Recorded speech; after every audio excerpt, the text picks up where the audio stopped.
This lesson is on the quadratic formula. This quadratic formula is on your formula card. You probably know it and have seen it before. So x equals, and it's a fraction, negative b plus or minus square root b squared minus 4ac all over, notice I say all over, 2a. Because it's not just the radical part that's over 2a, it's the entire negative b plus or minus square root b squared minus 4ac. All right? One of my pieces of advice is that you put your b squared in parentheses. Put the b value in parentheses. Now, where do these values come from? Well, you have a standard form of a quadratic equation. Ax squared plus bx plus c equals 0. And it must always equal 0 to find a, b, and c. Please make sure you know the difference between the quadratic formula and a quadratic equation. They are not the same thing. Okay. All right, so the first one, describing the roots, also known as the nature of the roots. What's their nature? What are they? When the roots are real, rational, and equal, what do we have underneath the square root? Well, we're going to find out, and that's what's indicative of describing our roots. So, first thing we need to do with this first example is get it equal to 0. How are we going to do that? We are going to add 4. So we have 25x squared minus 20x plus 4 equals 0. You always want to put it in the quadratic equation form. Okay, so you always want to have standard, highest exponents to no exponents. So what does a equal? Well, a is 25, b is negative 20, and c is 4. So when I go to use the quadratic formula, I'm going to say x equals, because that's what I'm solving for, x, negative b. Well, negative 20 is 20. And I'm going to make my fraction bar, plus or minus the square root of, parenthesis, well, b is negative 20 squared minus 4 times 25 times 4. I'm going to fix my radical bar, fix my fraction bar, over 2 times a, which is 25. I am going to grab my calculator and put only what's under the radical in my calculator. So parenthesis, negative 20, parenthesis squared, minus 4, parenthesis, negative 25, parenthesis, oh, I lied, positive 25, parenthesis, 4. This gives me what's under the radical. So 0 is under the radical. So I have x equals 20 plus or minus the square root of 0 over 2 times 25 is 50. Well, if I add the square root of 0, well, what's the square root of 0? 0. So this does not matter. This is irrelevant. It gives me nothing. So I have 20 over 50, which is 2/5. All right, well, why do I only have one root? It's a quadratic, there should be 2. So the roots are equal, meaning I only have one of them, when under the square root equals 0. Okay? They're real, meaning they're not imaginary. They are rational, meaning they can be written as a fraction, 2/5, and they are equal. So that means that both roots are 2/5. So let's graph it. So I'm going to grab my calculator, and I pre-planned this. So I already graphed this, and I want to see where the 0 or the root is. So menu, analyze, number 1, and I get it within, and it says 0.4. So if I'm not sure, I'm going to say 0.4. That's a 5. Menu, number 2, and I want to convert it to a fraction, number 2, and then I hit enter. 2/5. So that is correct. I'm going to go back to my paper and I'm going to sketch this. So go ahead, pause the video to do that. So this is what it should look like. And notice I wrote that it touches the x-axis once. So if the roots are equal, it only touches the x-axis once. And the roots are the same. There are two of them that have the same value, and in this problem, they are 2/5 or 0.4. It's up to you on if you use the decimal or the fraction. All right. All right, so why don't you pause the video and get the next 3 of them equal to 0. And then why don't you use the quadratic formula. You can continue the video if you need to. And then I will go through the graphs with you and some more explanations. All right, so this is where you should have either got stuck or maybe stopped. In the first one, we got it equal to 0, so our A value is 4, B is -7, and C is -2. Now, if you got stuck there, after you plugged it in and you plugged in what was under the square root, you should have gotten 81. Well, 81 is what kind of a number?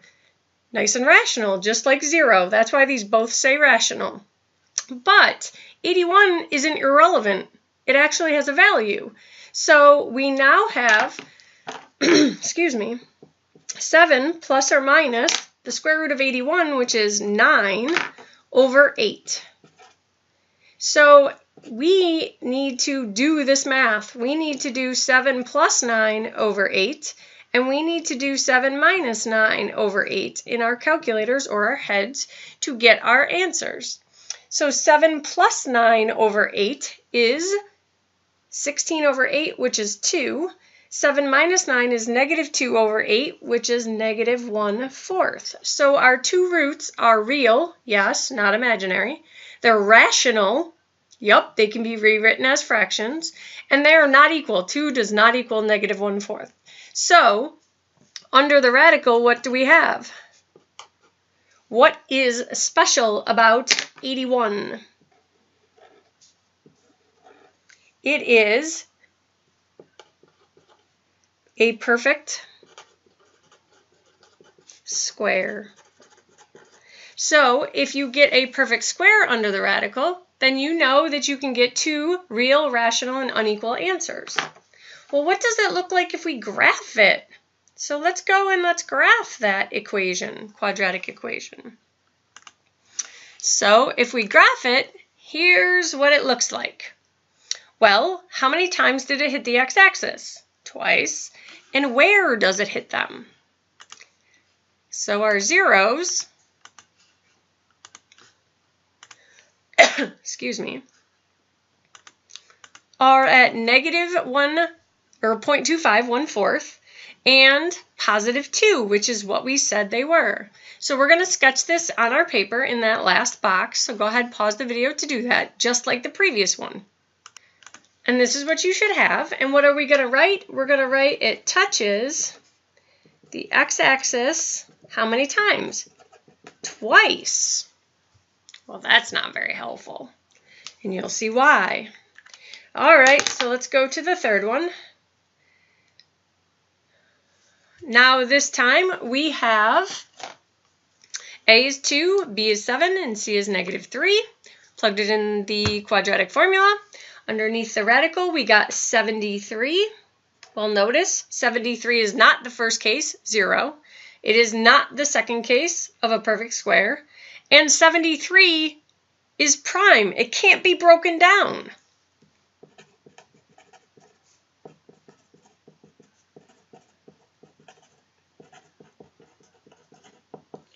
So in this case, the radical can't be simplified. So I'm done. What do my answers get me?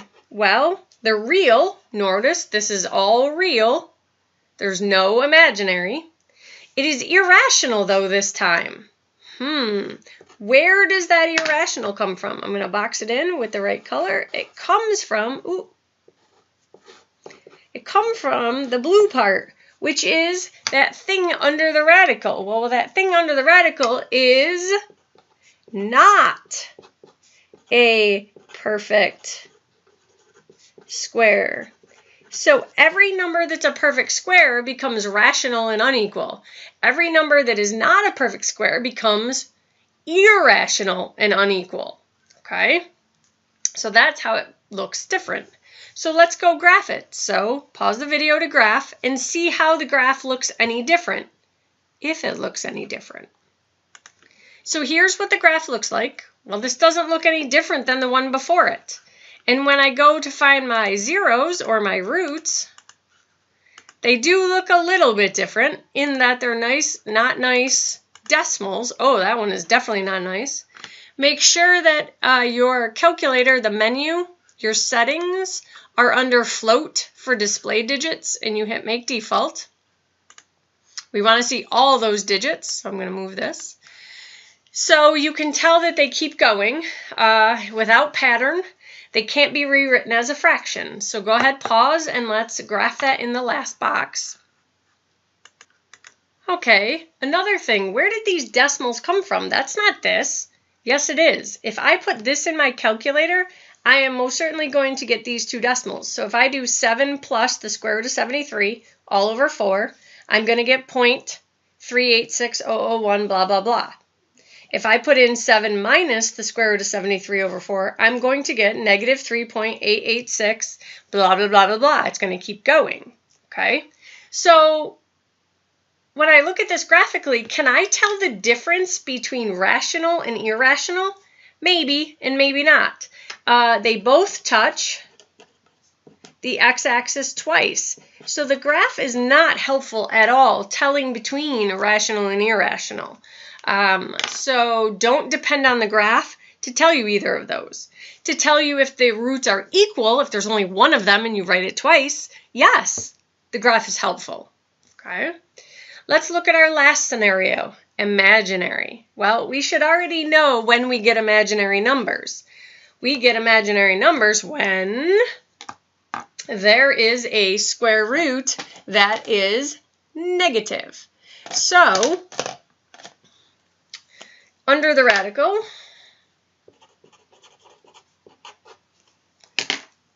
is a negative number. It doesn't matter what negative number. If you get a negative under the radical, then it is imaginary. It doesn't matter whether it's a perfect square or a non-perfect square. If it is negative, it is imaginary. And what do we have to do? We have to break it down if possible. So we could use our menu number factor button. We could use menu number factor, which will give us the prime factors, and I'll pull that up. So menu number factor, and I could put in 44. I'm not going to put the negative in because I know the negative is just I. So it tells me 2 squared times 11. So 2 squared is 4. The square root of 4 is 2. So that's how I know this is part of my perfect square. So I am going to write 4 plus or minus. I know this gives me an I. So I have 2i square root of 11 all over 6. Here is where many, many, many, many, many people fall off the train. They divide incorrectly. Okay? So you want to use the idea of the heart. These are all the rational parts of the fraction, and you have to divide 6 into both terms in the numerator, the 4 and the 2i radical 11. Those are two terms. So I have to divide the 6 into both of them. Well, I can only divide rational into rational and irrational into irrational. I can't mix those. So what number goes into 4, 2, and 6 equally? You should be saying 2. Well, you also need to write this in a plus bi form.